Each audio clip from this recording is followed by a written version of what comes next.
This episode of Everyman's Arsenal podcast is proudly sponsored by Nocturn Industries. Introducing the Daisho Bridge, seamlessly connect two night vision monocles to create a powerful dual tube setup. And don't miss out on the Chimera, Nocturn's panoramic night vision goggles. Upgrade your night vision game at nocturnindustries.com and use discount code TLDCO.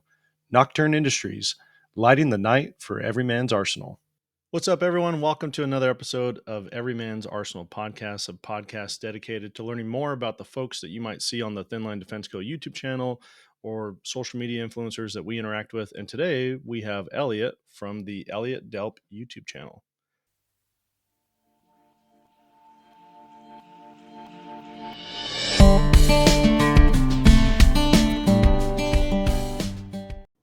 Elliott, what's up, brother? How's it going, man? Good, man. Thanks for taking some time to join us. Oh, no problem. I'm always down to talk. One of the things that you had said right before we started was making fun of Walsh, how bad he is at Helldivers. So him and Joe, I don't know if have you played with him? I've played with Walsh, yes. Okay. I don't know if I played with Joe. So they convinced me to buy. I bought it on PS5 and I did like the intro, the first like get your cape, the training mission. So I just finished that last night, and we have, as a group, we've always played like some of those multiplayer games. Division was one that we played a lot of, Division 1 and Division 2. Destiny, some of the Tom Clancy ones we played. This is one that I haven't played yet, so I'll be curious to see how bad Walsh is at this game. If it's the same as all the other ones. Helldivers is awesome. Is it? Me and Walsh have played like 2 or 3 times now. It's a blast. It's a blast. You play on PC or yeah, PS5? I play on PC. PC. Okay. Yeah. I'm a civilized human being. Elliott said that he wasn't going to make fun of Walsh. Now, Walsh watches all of these, so if you do want to make fun of him, by all means, yeah, I will probably make fun of him as well. It's my second favorite pastime. Now, next to YouTube, right? Next to eating dinner or supper. Yeah, eating supper. Yeah. Southern. So now we've talked about you ever since we met at the that JHT night vision course where we met you. I don't know if Walsh had talked to you before then, but for those that don't know about Elliott Delp, can you talk a little bit more about your background and kind of what got you into the YouTube arena? Yeah, of course. So I started out probably 2019 when I first graduated college. My very first YouTube video was me reviewing an AR-15, and my friend group going through high school and pushing into college was always interested in media. A buddy of mine, Jared Tuck, he has a small fishing channel. It's up to like 5,000 subscribers, but he started there and like did a lot of fishing. He had some videos that went really, really well. He ended up going to law school. He's kind of like tapered back from it a little bit, but he kind of started it all for me. And I was really passionate about firearms. So I was like, well, I'm just going to make a gun YouTube channel. And initially it wasn't a gun YouTube channel. Initially it was like everything. We did a lot of hunting stuff. Yeah. We tried to dabble in vlogs. We tried to do a lot of things. And if you go back like a long time ago, it's probably more 2 or 3 years ago, you'll see there's a lot of variety on the channel. There's a lot of out of pocket stuff. Oh, well, maybe not out of pocket, but just very different content than what I'm making right now, just because we were kind of exploring different avenues and seeing different types of stuff and trying to find our niche, really. And over probably the last 3 years or so, we've kind of developed into the channel we are now, and really pushing hard for like quality, high-end content, or at least what I feel is high-end content. Then for those that don't know, it's not just me. I'm the guy on camera that shoots, but Hunter in the background is the one working the magic. He's the guy on the camera. He's doing all the video stuff. I'm kind of like just the guy on camera and then the guy that talks to people. Hunter doesn't even read his emails. So that's kind of the dynamic. And then we have Coleman, who he's relatively new to the channel in terms of like the longevity of it. I mean, he's been Hmm. on the videos for about a year or so now, um, but he kind of he's a mainstay now. I can't say he's kind Yeah. of on the channel. He is on the channel, and he's my partner in crime. And I about me, I really don't have any type of super tactical experience. I've grown Yeah. up here in Southwest Virginia, and I've been around guns my whole entire life, and that's about the gist of it. Hmm. Besides a lot of YouTube videos, Yeah. I am your quintessential basement operator, the LARPing king, right? Uh, no real life experience. I just like to shoot a lot of guns, and I just want to give my opinions on them. So Yeah. that's kind of me in a nutshell, really, in terms of the YouTube channel. Right. Well, and I love that. It seems like a lot of the folks that we talk to on this podcast have very similar backgrounds. They're not military. They're not law enforcement. They kind of have a similar mindset of, hey, look, I'm just a regular guy, and this is something that I enjoy, and I have my own opinions that I want to share, and that's like Walsh, that like all of us, we're regular guys, we're regular consumers. We've had good and bad experiences with the people that we've done business with. We've paid hard-earned money to get something, and then turns out that it's trash, and that's kind of how we started. Where I think it was Joe he did a bunch of research on YouTube. This product that he was going to buy for one of his guns was the next big thing. I don't even remember what it was. He bought it and he's like, this is junk. And it was, hey, we should do a video, talk about how Yeah, this product is garbage. So I think a lot of folks that watch YouTube are like you. They're regular guys. They don't have this tactical experience from the military or from SWAT teams or anything like that. And they're just trying to find out what's the best product that they could buy with their hard earned money. So it's I think a lot of, not a lot, some people think like, oh, well, I have less, I don't know what the right word would be. like Less. validation because I'm Yeah. not military, Yeah. prior But in military. reality, a lot of people are in your same shoes. And I would think that they would want an opinion of someone that's been through life the way that they've been through life. Yeah, no, I think so too. I mean, just because a good example, right, of the military not being a way to validate somebody's tactical experience was Hmm. yesterday. You know, um, perfect example on the Instagram from the Navy. You know, Oh yeah.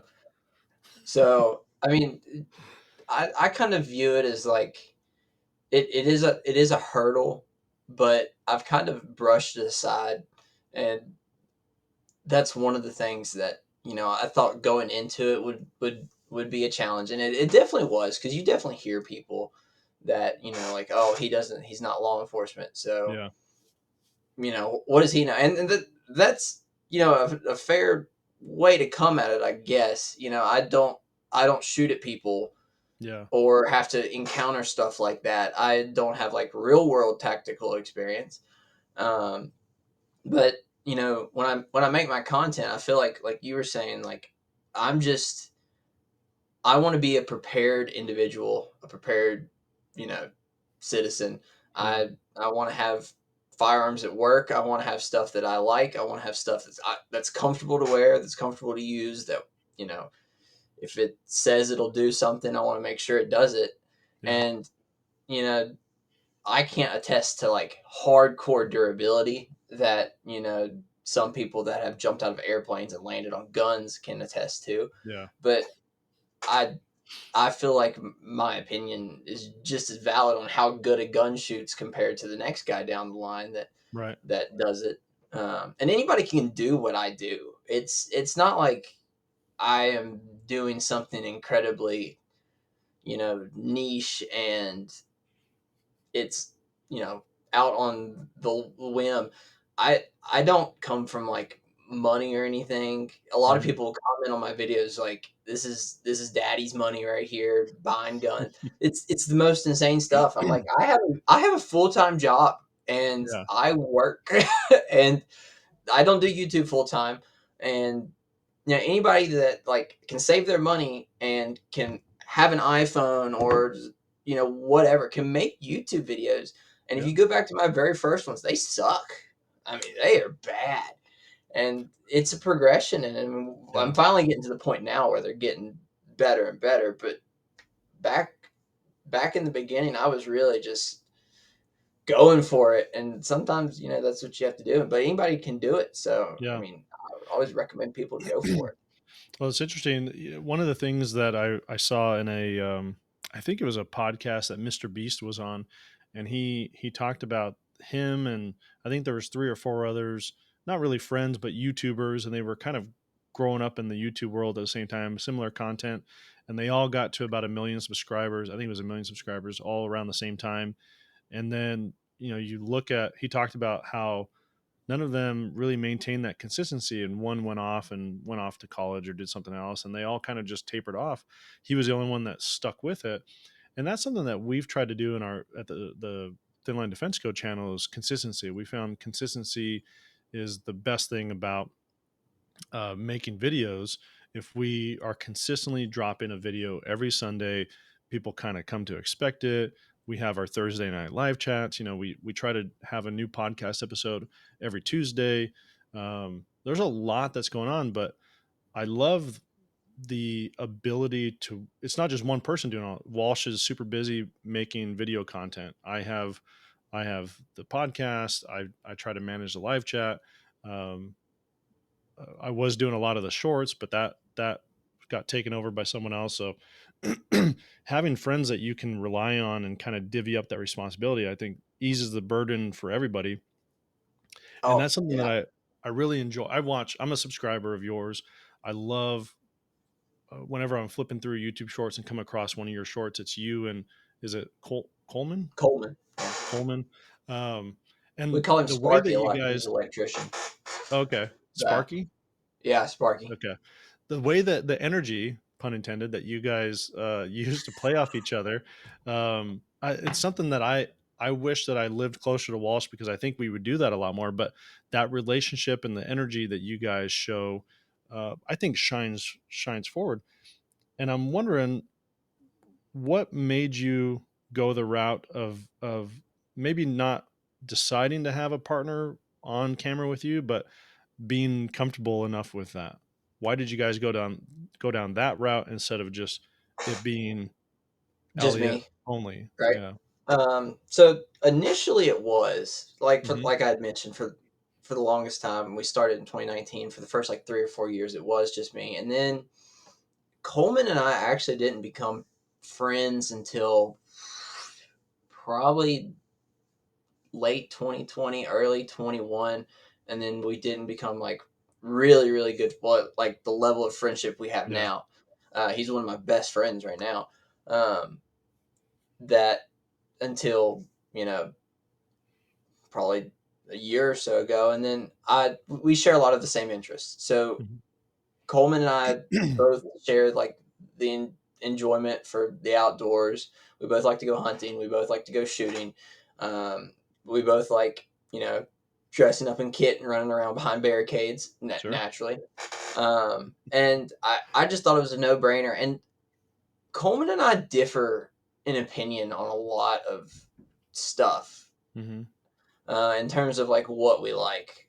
Coleman's, I would think, more traditional in a lot of senses with his taste in gear and guns and stuff like that. And I think that having the ability to have at least somebody question your opinion on camera and like talk through things. Sometimes we agree on stuff, sometimes we don't agree on stuff. Uh, I think that's very valuable. Yeah. I think it keeps people entertained better, and I think it keeps people, you know, engaged and interacting with the content. And I think it just made the videos better, if I'm being completely honest. So I think Coleman was a great addition. We had some success with him on like featuring here and there, and then we were just like, do you want to start doing this very consistently? Yeah. And now he's in almost every video. So Yeah. As I say, there's at least over the last 6 months or so since I've been a subscriber, I don't think I've seen a video of yours that he hasn't been in. Yeah, yeah. Uh, Probably not over the last 6 months. When we try to make sure that when we are filming content, uh, we are all there. And Now, culturally speaking, growing up in, did you say the southern part of Virginia, is it yeah, more a more gun friendly area of Virginia? yeah, Uh, yeah. and No, yeah, we're in a very gun friendly area. okay, So we are we are located in Southwest Virginia. We are like right on the edge of coal country. okay, So we are we are very much in a gun friendly area. We do have to drive a little bit of out of the way to go shoot, just because the lack of decent ranges around hmm, here. My family and some pub or some land that we go and shoot, and it's like an hour or so away. So we have to kind of oh do wow, some sort of coordination involved before we yeah. go out there. But we are very 2A friendly around here. Yeah, So and I don't know Virginia. I don't know the politics of the state very well. Like here in Washington State, it's a very anti-gun state. You know, we had just recently we had a magazine ban, high capacity magazine ban. The state court they just issued an injunction. It was like everyone was super excited. Mr. Guns and Gear put out a video, you know, mag ban injunction, and I'd say within an hour or two, the state Supreme Court came in and put a pause on the injunction. So it was a very short lived, you know, we didn't even get like a freedom week. We got a maybe a freedom Freedom hour. Hour. Yeah. And so it's very frustrating living in a part of the state that's a very, I'd say a red state, very gun friendly state, but you're still beholden to these state laws. Is that something that you're seeing in Virginia as well, or is Virginia as a whole pretty gun friendly?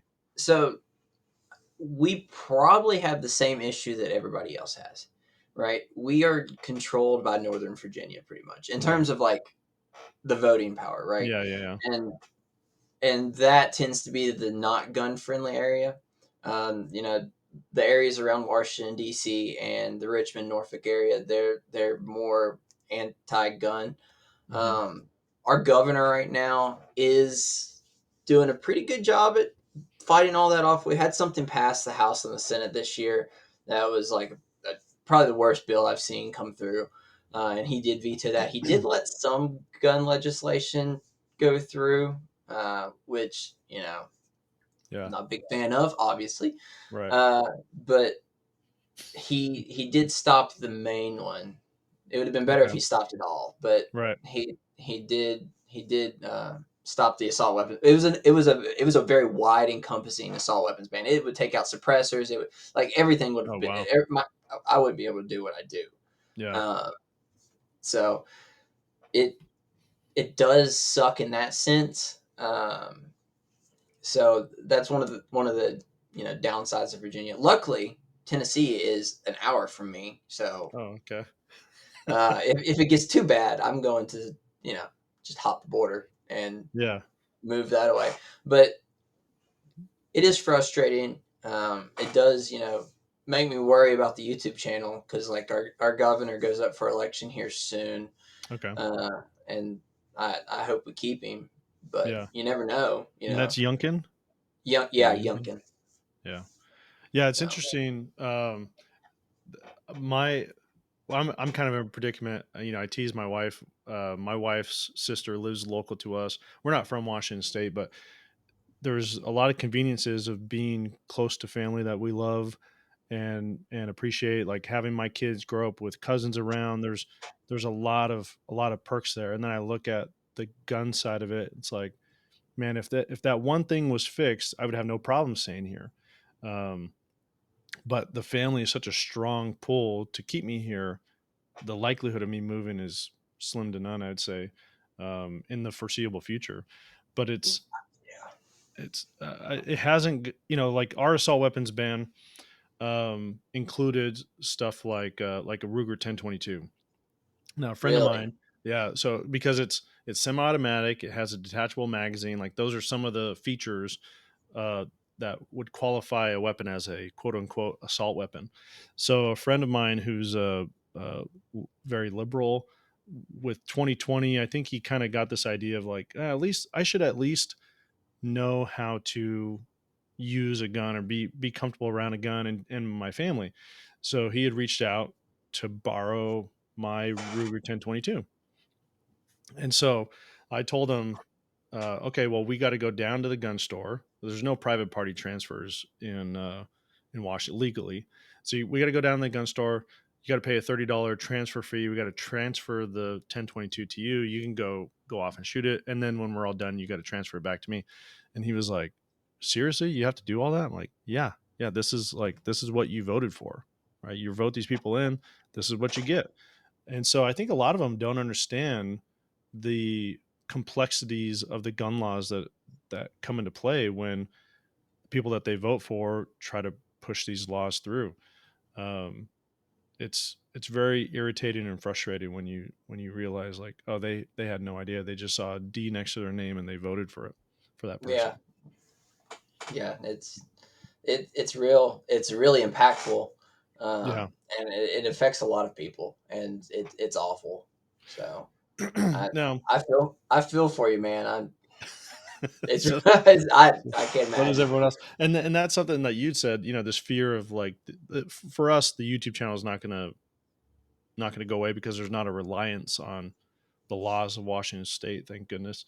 Um, but you had said earlier, you know, that you, people have made comments about daddy's money paying for all this, but you work full time. You have this Elliott Delp YouTube channel that you're a part of. Basement operator. Is it a clothing line? Is basement Yeah, operator? Would you consider a clothing line? so the basement operator was started as our merch, right? Okay. Uh, it's hard to brand Elliott Delp. You know, Yeah. looking back on it, I'm like, maybe I should have named myself something different. I might have grown faster. I don't know. We kind of were like,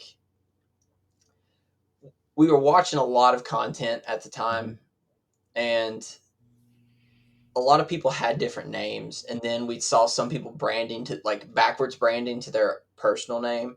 And Hmm. that's kind of how, like, well, if everybody's just, trying to create a personal brand, I'm just going to say Elliott Delp, right? Yeah. Well, looking back on it, I probably should have called myself something different. But I mean, yeah, because you can't sell merch that says Elliott Delp on it. Sure. So we created Basement Operator to kind of fill that void, Okay. and create something that people could get behind, that kind of pokes fun at like the LARPer, Hmm. the basement Yeah. operator. I don't operate, right? And that's kind of how that was formed. And then we started. It's kind of become our go to website. You go there for all of our builds now. So like any of Okay. the guns you see on my YouTube channel, you can click like the builds link, and it drops them down, and it has all the parts in there, Oh, everything that's cool. that's associated with it. And then all of our affiliate links, because Linktree banned me like 9 times, Oh, so wow.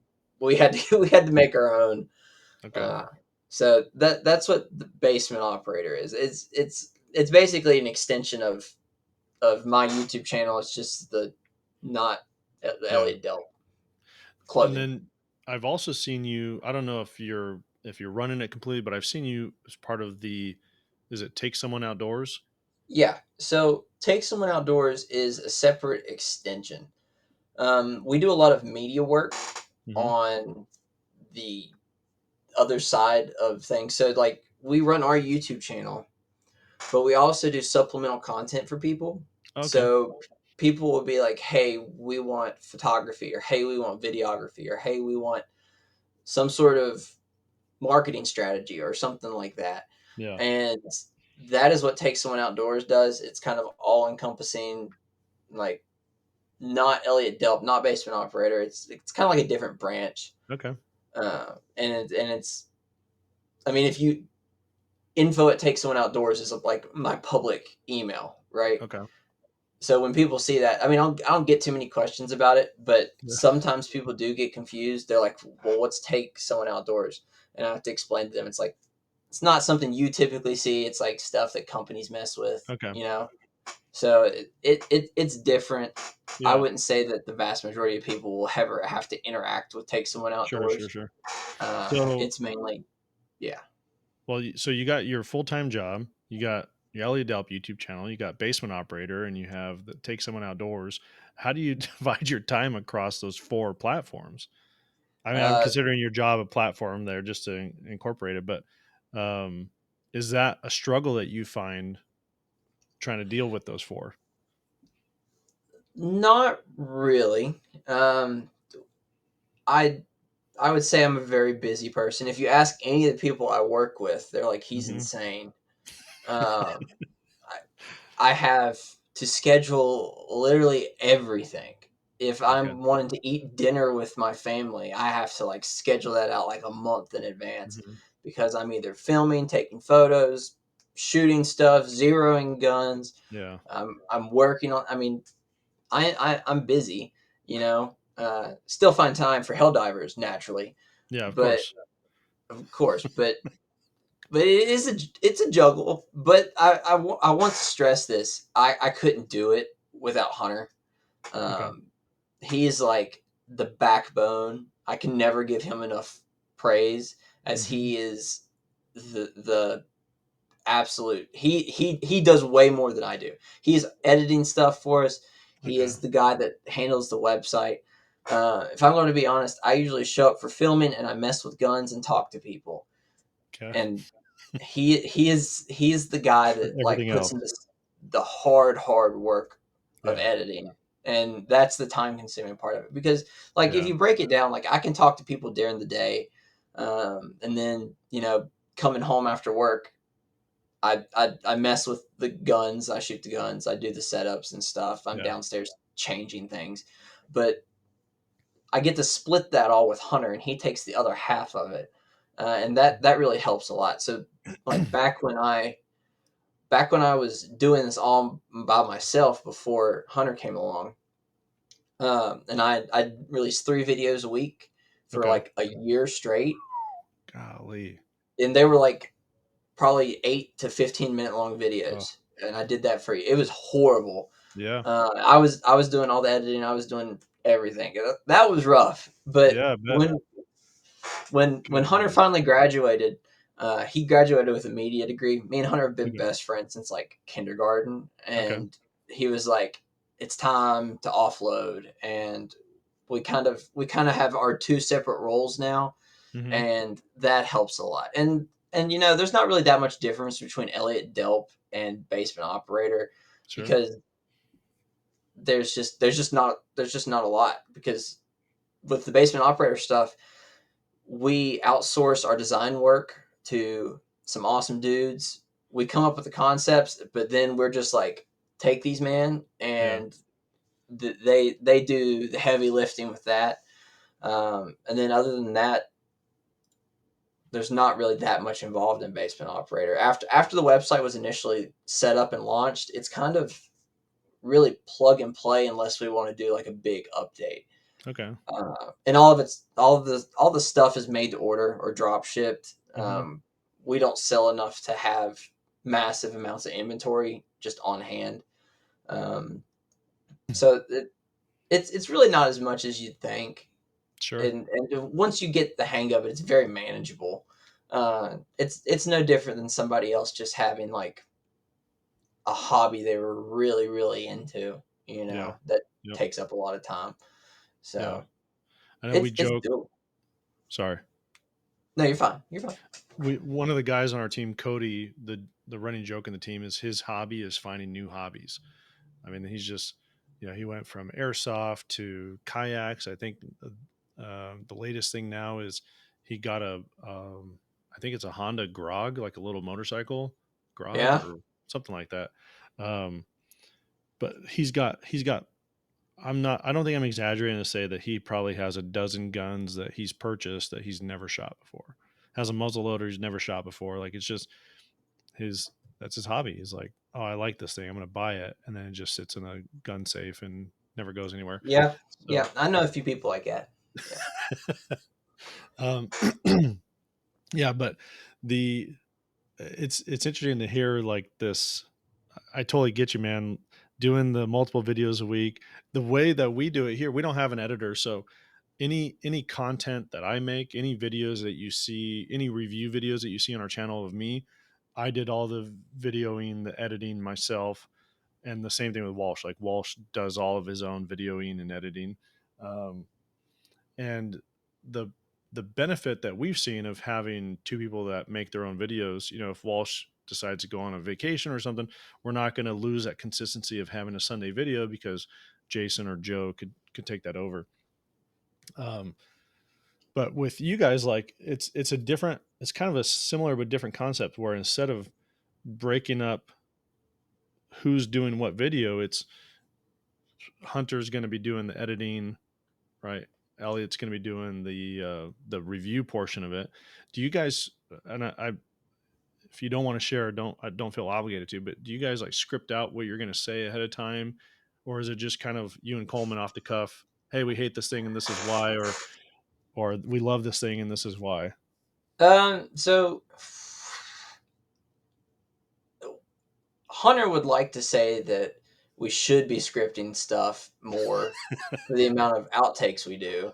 Hunter, if you're Um, watching this, you heard it here. yeah, I would be the first to tell you. We do pretty much everything off the rip, though. Okay. For the most part, I have a good idea of what I'm going to say. We've Yeah. tried scripts, and I'm bad at them. Like Okay. I am bad because if you told me to like make a script of something I knew I wanted to say, and then you told Yeah. me to follow it, I would be just all over the place. But then if Uh-huh. you told me to just say it, like in Walmart somewhere or something randomly, I could just, you know. Okay.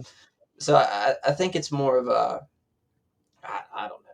Yeah. I can't do them. We've never really tried to do them with Coleman. Uh, it's we usually just do back and forth banter. Yeah. And if something bad, like we have a really long pause or we get Sure. groggy or something like that, Hunter just stops and he's just like, "Stop, just figure this out because this is obnoxious." And then we get back to it. Yeah. So and I've found that that works best for us. One of the things we have started to introduce more is kind of like themes. I think themes have worked better Okay. for us, like setting like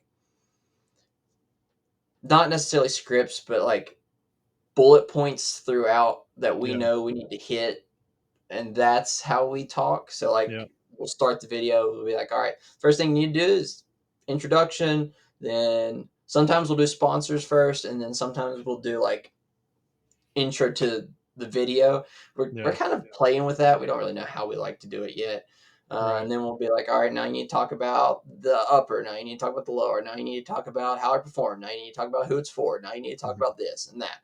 We'll do like broad things like that, but we don't really dive really into it Okay. unless it's like a very planned out video. So like Yeah. for example, our head video that we did a few Yep. weeks ago. I don't know if you saw that one, but we Yeah. shot like ballistic heads. Yep. That one was very much, I don't want to say scripted because scripted is the wrong word, but we knew a lot of the direction of the video ahead of time. Okay. I would say just because of how much. First of all, we spent a ton of money on that video, Yeah. Those things are not and cheap. no, they're not.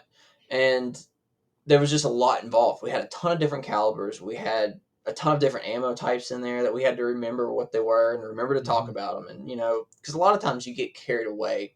Right. I mean, at this point, there's not a lot of difference for me to be on camera and off camera. And I'm just like, oh, let me go grab the gun and put the magazine in and shoot it. No, you need to talk about it a little Yeah. bit at least. So there's some stuff like reeling me in from that, and then, but I would say for the most part, it's off the cuff. Okay. What I mean, how do you guys do off the cuff stuff, or do you? Uh, I'd say pretty rare. Um, for me, almost everything is. I would use the word scripted. I mean, I've broken it down that a page in Microsoft Word is about 2 to 2.5 minutes of final recorded time.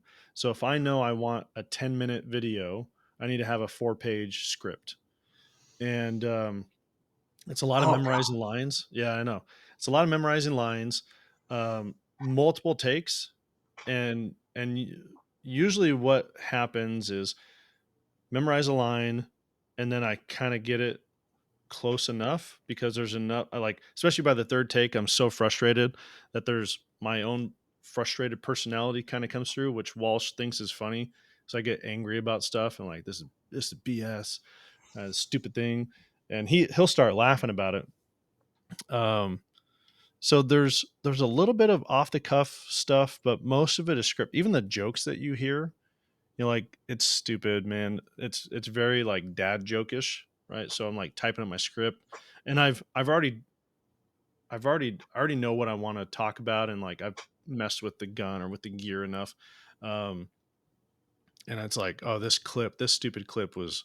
I remember that thing causing me problems, so I got to make sure like I put a joke in here about how stupid this thing is, and yeah, and then go off and I have mindset, so it's like it's labeled if it's going to be live, meaning like the camera's on me, I'm talking to the camera, or if it's going to be a voiceover. And then, so I'll go through, I'll record all the audio from that script, and then I'll go back and record all the B reels and then just overlay it. I Wow. think Walsh does something similar. Um, I don't know. He's probably changed it up enough, but that was the model that he was using when I came on board, started doing videos, a year and a half ago. And I've just kind of stuck with that. That's impressive. I I, I applaud you for having that dedication. I could not write a 4-page script for a video if I had to. If Hunter was like, "We're not doing a video on Sunday unless you're writing a 4-page script for it," I'd be Yeah. like, "We're not doing a video." So I've done it one time. I haven't really messed with it since then, but I've tried AI, like have AI Mm, write me a script for whatever thing, and it turned out okay. There was some editing that I had to do and change stuff up. Um, but I'll use AI for a lot of stuff like intros, um, uh, sponsor. If we're reading a thing for a sponsor, like I'll usually use AI to kind of at least get me started down that path, and then a lot of editing to get it down to the timeline that we want to use it for it. But man, more often than not, it's writing a script and going off the script. Part of it is we're even though there's a team, there's four of us, we're all in different states, and so it's really just four solo YouTubers. We just happen to all post to the same YouTube channel. yeah, I think that's wild that you guys do it that way. Yeah. I don't know how you keep like up with everything. I don't know how. I just don't know how all that works. I don't. Yeah. If So Hunter was in a different state and Coleman was in a different state, I don't think we'd be doing this. I applaud you guys for that dedication and we the amount of we started coordination. maybe 6 weeks ago. Every Monday, Walsh and I meet up. Not long. It's like, especially after you've done it enough, we might spend 15 minutes to 30 minutes on a Monday going over the week. What do you got planned for the week? Who's the sponsor for the live chat? Do we have a podcast episode this week? What video are you doing Friday? What video are you doing Sunday? Who's responsible for the shorts? We plan it all out for the week, and then it's like, cool, see you next week. Hmm. Um, I and mean, we'll message each I other, throughout the week. But that's really the only way that we can do it until I can convince my wife to move to Nebraska, which I don't think is going to happen. is that where Walsh is at? Yeah, he's in Nebraska. Okay, Yeah, I mean, cool. Is yeah. that what the corns out there? Is that it? Well, he retired from the military out there, and from what I've gathered, like the schools out there are really good, so they kind of want to stick it out until their kids are done with school. I think. I bet there's a lot of places to shoot. I bet it's Yeah, a flat. lot. So I don't know if you saw, we did a video. It was oh, I forgot, Heartland Precision, I think was the name of the shooting range, but they invited Walsh and Cody. Cody's one of our four, and he lives in Nebraska with Walsh. He's probably about a mile away from Walsh, so he invited those two out to teach them how to shoot out to a mile, and so that was the first time ever shooting out to that distance. Um, but it was interesting because we don't have a lot of content like that. Whereas very similar to your style, it was Cody and Walsh on camera, and it was just 1911 Syndicate style. Them playing off each other and what do they like about the reticles they were using and that type of stuff. And so I think if I were to move to Nebraska, our videos we'd probably Walsh and I would probably be on a lot of videos together, and they'd be less scripted and more off the cuff Yeah, because I think we play off each other very well.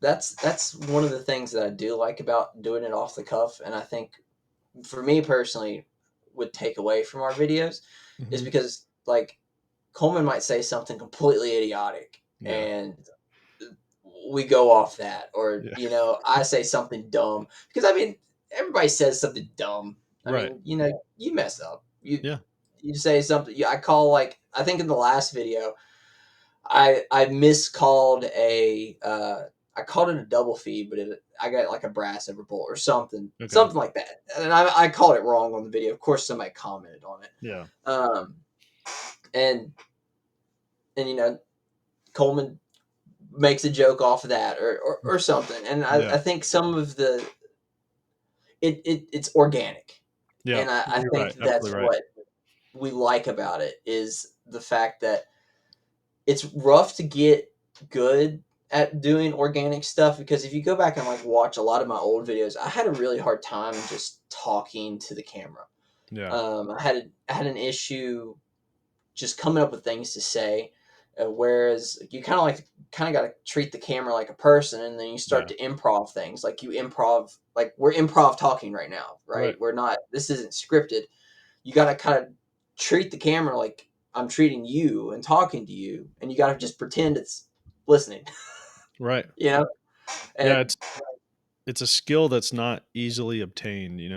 It's not easily learned. It's learned by doing it so often. yeah, Repetition. and that's why my first videos were so bad.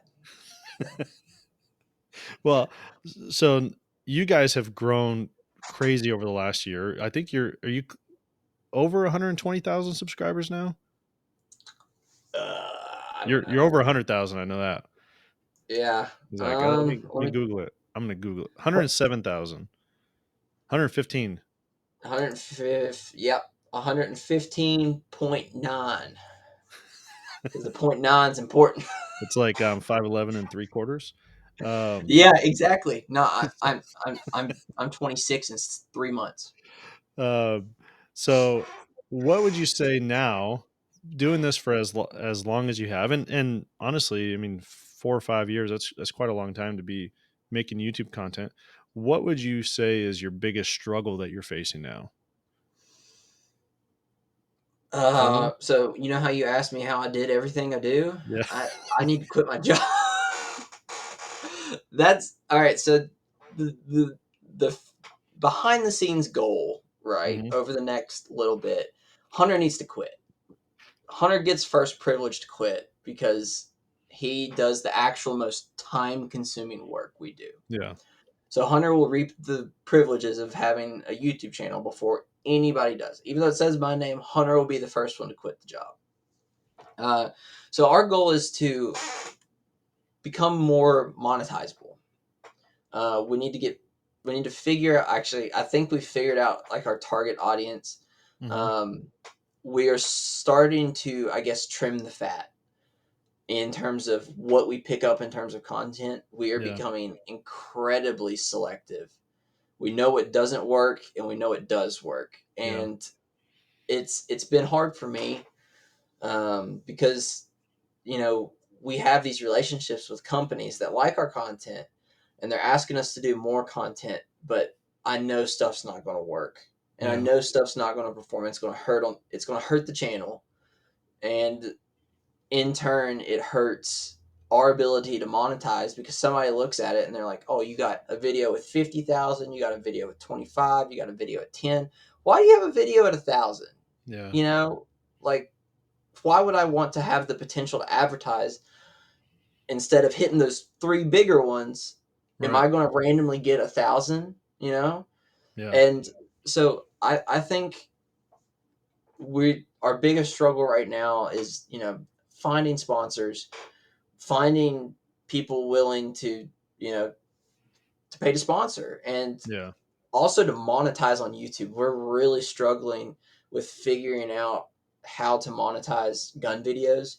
Yeah. We actually had a really good conversation with Focus Trip. I don't know if you know Focus Trip. No, not familiar with them. He's like 50 or 60,000 subscribers. He's up in your area, actually, in Okay. your area of the country. I Yeah. doubt he's near you.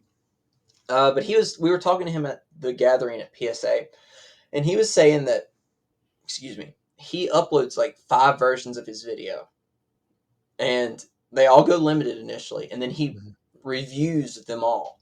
And he's like, I don't know what happens, but some of them, when somebody reviews it, he's like, I don't know if it's AI or if I just get the Yeah. right person somewhere, and they monetize. And he's like, if Yeah. I upload 5, he's like, I have one that will Wow. monetize.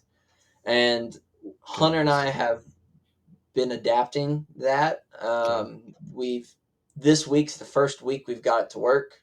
On Sunday, we're releasing a Vortex Venom video that is monetized. Nice. Uh, so our goal is to monetize on YouTube and monetize with sponsorships, Okay. to hopefully make this our full time job. Yeah. And then, of course, dial in the content we create and the content we put out to make sure it's professional, to make sure it Right. people are enjoying it, to make sure, because if people don't enjoy it, then nobody's going to watch it. So we got to make sure that it's pretty. We got to make sure we're like on top of our game in terms of what we're doing. So that's kind of our push right now. Okay. We have the subscriber count that gets people like, oh, they're serious Right. YouTubers, but now we have to like really be serious YouTubers. Yeah. Uh, so that's my biggest struggle, and I'm sure every other person in the gun industry has the same struggle, right? So Yeah.